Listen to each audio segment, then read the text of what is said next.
फोटोटा देखिक आंबुल राई बोलिकर ना भाबार तो इटा हला ओऊ बेसर इताके ओऊ खटा भी कहसन। इताके पहला पतला पतला करी काटिदेमा। इतार काटबार प्रोसेस जदि जानवा लगे चाहूचन तो प्लीज़ कमेंट करन, तार भी गोटे वीडियो आनमा। काटला और ये हल्दी और पैन देकर भलसे ताकि सीटी मरे दमा।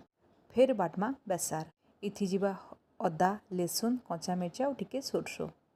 फिर नमा गोटे कढ़ईटी 2 बड़ चामच तेल आउ 5 फुटन। फिर इथि पकाला सुखा मिर्चा आउ मिसिंगा पतर।